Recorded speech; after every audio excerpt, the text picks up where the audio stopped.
La conscience, c'est un mot qu'on utilise tous les jours, n'est-ce pas? On vit dedans, à chaque instant. Et pourtant, ça reste sans doute le plus grand mystère de la science. Comment est-ce qu'on peut mesurer ce qui se passe à l'intérieur de quelqu'un? Comment on quantifie une expérience subjective? Eh bien, c'est le défi incroyable qu'on explore aujourd'hui en s'inspirant des travaux de Marcello Massimini et Giulio Tonolini. Tout part de ce sentiment un peu vertigineux. Ce que Neil Armstrong raconte là, les astronautes ont un nom pour ça, l'effet de surplomb. C'est le choc de voir quelque chose qu'on pense connaître par cœur, notre propre planète, sous un angle complètement différent, et d'un coup, on en saisit la vraie nature. Cette idée, ce changement de perspective radical, ça va être le fil rouge de notre enquête. Et maintenant, on passe de l'infiniment grand à l'infiniment proche. Ce choc, ce n'est pas si différent de celui que ressent un étudiant en médecine quand il tient un cerveau humain pour la première fois. C'est la même prise de conscience. Se dire que tout un monde, les couleurs, les espoirs, les peurs, les amours, tout ça, ça tenait là-dedans, dans cette masse silencieuse, au creux de sa main. C'est une révélation brutale, presque vexante. La totalité de notre vie intérieure, l'essence même de qui on est suspendue à cet organe si précaire. Un simple choc, un anesthésiant, une artère qui se bouche, et hop, les lumières s'éteignent. Notre existence, au fond, c'est le fruit de la mécanique de cette machine. Et voilà le poids de cet univers. 1,5 kg. Toute la souffrance et toute la joie du monde, elles tiennent dans ce poids. Ce chiffre, il ancre ce grand mystère dans une réalité physique presque dérisoire. Bon, ça nous amène directement au premier gros problème. Si on ne peut juger que de l'extérieur, comment savoir si quelqu'un est vraiment là, à l'intérieur? C'est une question qui nous plonge au cœur d'un concept fascinant, le problème des zombies. Alors attention, on oublie tout de suite les films d'horreur. Le zombie philosophique, c'est une copie parfaite. Il rit quand on fait une blague, il pleure au cinéma, il retire sa main du feu. Bref, il fait tout, absolument tout ce que fait une personne consciente. Sauf que, à l'intérieur, il n'y a personne. C'est vide, c'est une coquille. Cette expérience de pensée, elle fait exploser notre certitude la plus simple, celle que le comportement est la preuve de la conscience. Et là où ça devient vraiment intéressant, c'est que ce qui n'était qu'un jeu de l'esprit pour les philosophes, eh bien, c'est en train de devenir un vrai enjeu technologique.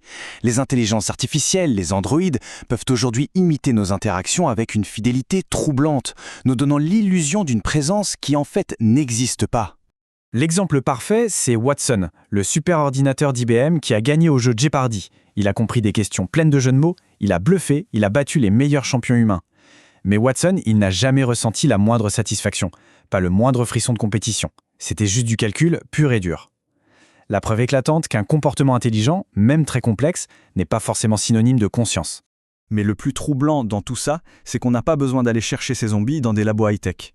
En fait, on en a tous à l'intérieur de nous. Notre propre cerveau abrite ce qu'on pourrait appeler des systèmes zombies.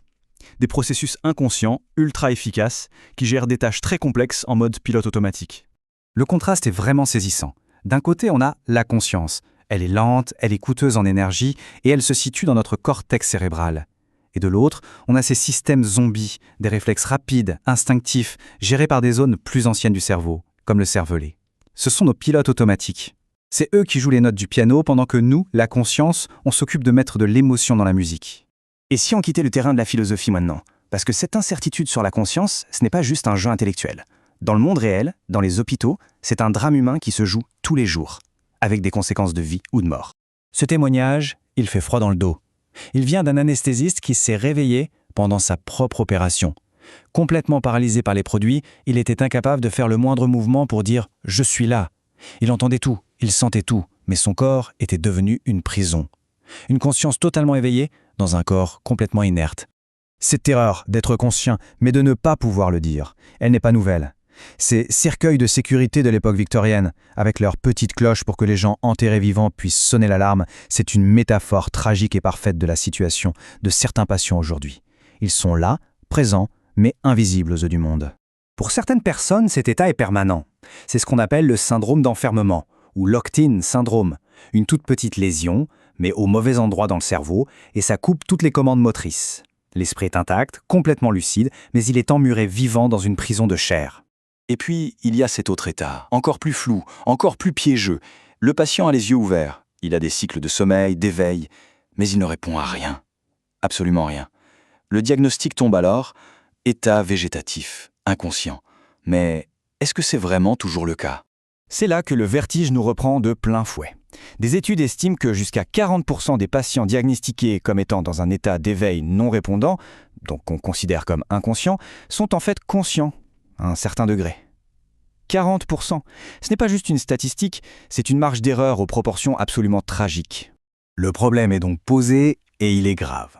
Si le comportement est un si mauvais indicateur, s'il peut nous tromper à ce point, alors il faut de toute urgence trouver une autre méthode.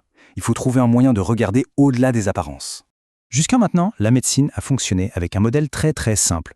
En gros, on traite le cerveau comme une boîte noire. On envoie une info en entrée, un stimulus, une commande, et on regarde ce qui sort. On ne s'intéresse pas vraiment à ce qui se passe à l'intérieur.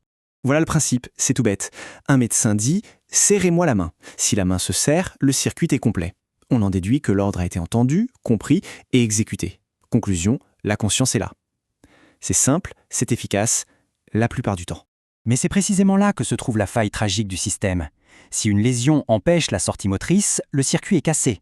La commande a peut-être été reçue, l'intention de répondre est peut-être là, mais si le corps ne suit pas, la seule réponse, c'est le silence. Et le médecin conclut à une absence de conscience. La conscience, d'un coup, devient invisible. La conclusion, elle est donc inévitable. Entre les intelligences artificielles qui peuvent simuler une conscience qu'elles n'ont pas et les patients qui ne peuvent pas exprimer une conscience qu'ils ont, le comportement n'est tout simplement plus un critère fiable. Pour savoir si la lumière est allumée, il faut arrêter de regarder l'interrupteur et aller voir directement l'ampoule. Il faut regarder à l'intérieur de la boîte. Ce qui nous laisse avec la question fondamentale, celle qui va occuper la neurologie pour les décennies à venir. Si tous les signes extérieurs sont trompeurs, où se cache la véritable signature de la conscience dans le câblage de nos neurones? Et surtout, comment la trouver? La quête ne fait que commencer.